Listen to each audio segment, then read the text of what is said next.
The darkest day in all the world. Matthew 27 verses 1 through 54, Mark 15 verses 1 through 39, Luke 23 verses 1 through 47, John 18 verse 28 through chapter 19 verse 31. After this sad, long night when Jesus was captured in the garden, morning came at last, and the news began to spread through the city streets that Jesus, the prophet from Galilee, was now a prisoner. His friends were terrified, while his enemies laughed in wicked glee. And the soldiers led him before the Roman governor, Pilate, for this governor now took the place of the king Herod, who had tried to kill Jesus when he was born in Bethlehem. Pilate knew nothing about Jesus. He took him into his judgment hall and talked a while with him, and he was surprised to hear the wisdom of this one whom the Jews were condemning to die. He went out to them and said, "I find no fault in this man." But the Jews cried the more loudly that Jesus should be put to death, saying that he had stirred up the people throughout the country, even from Galilee. When Pilate heard that Jesus was from Galilee, he said, "This man belongs to the country that Herod rules." This Herod was a son of the wicked king who tried to take Jesus' life when he was a baby. Pilate sent Jesus to Herod at once, for Herod was in Jerusalem at that time. Now this was the Herod who had caused John the Baptist to be put to death. He had heard much about Jesus, but he had never seen this prophet from Galilee. When the soldiers came, bringing Jesus bound with chains, Herod was glad, for he hoped that Jesus might do some miracle before him. At once he began to ask questions of Jesus, but not one question would Jesus answer. The chief priests and the scribes stood round about and said all kinds of evil things about Jesus. Still he would not speak one word to defend himself. Finally Herod grew impatient with this silent prisoner. A wicked thought came into his heart, so he began to make fun of Jesus. With his soldiers he mocked Jesus, dressing him in rich garments and pretending to honor him as a king. Then he sent him back to Pilate. Now Pilate's wife had heard about the trial of Jesus, and she was greatly troubled, for that night she had dreamed about him.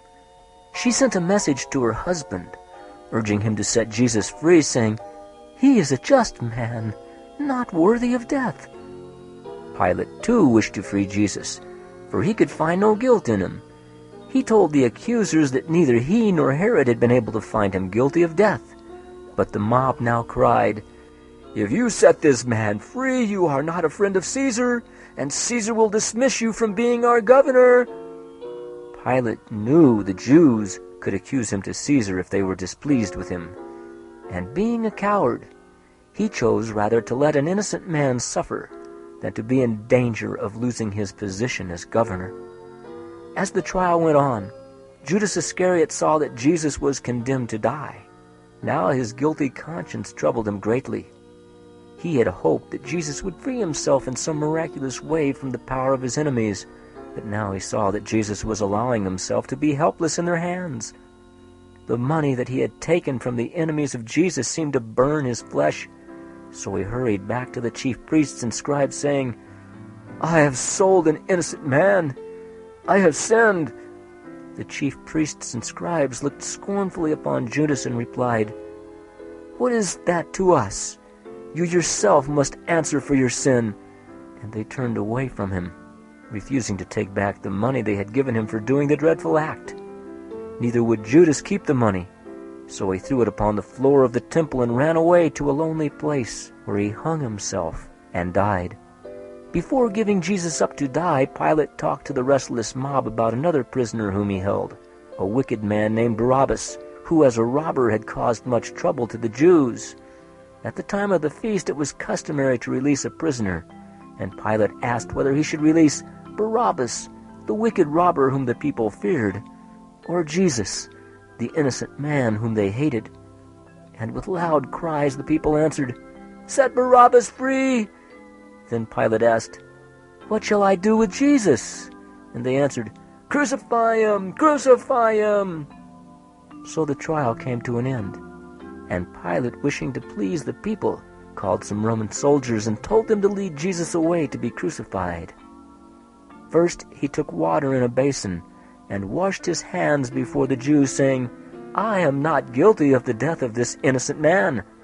The Jews cried out, "We ourselves will bear the blame. Let his blood be on our heads." The Roman soldiers took Jesus and put a crown of thorns upon his head. Then they put a reed in his hand, and, bowing before him, mockingly called him the King of the Jews. They also blindfolded his eyes, and spat upon him, and struck him with their hands, saying, "Tell us, prophet, who is it who struck you?" All these shameful things Jesus bore in silence. He was suffering in the place of those who deserved to suffer for their own sins. Finally, the soldiers took off the purple robe and dressed him once more in his own clothes. Then they led him away outside the city to nail him on a cross. They took 2 other prisoners, men who had been thieves, and laid heavy crosses on the bared backs of these men, then led them away with Jesus to die. A crowd of curious people followed the soldiers through the gate to the hillside where the crucifixion took place. Many in the crowd were enemies of Jesus. Others were friends who longed to help but could not.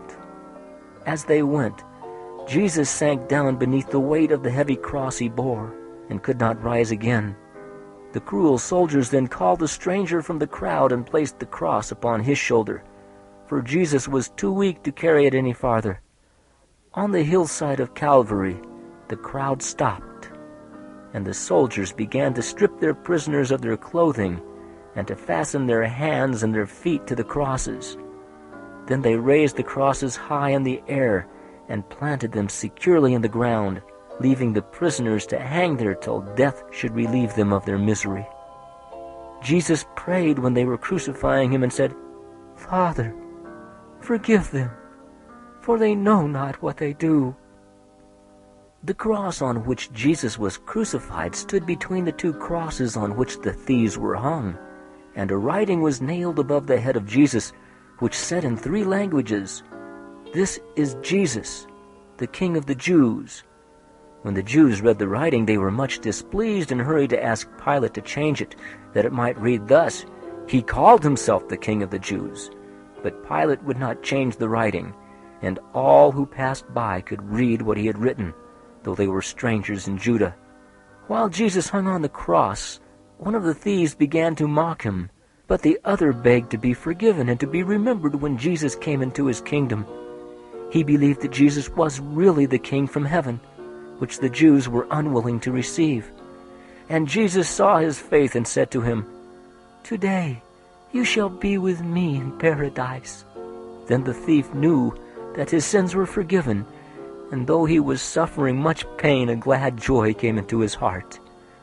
While Jesus hung on the cross, he saw a group of sorrowing friends standing at the edge of the crowd, and among them was his own mother.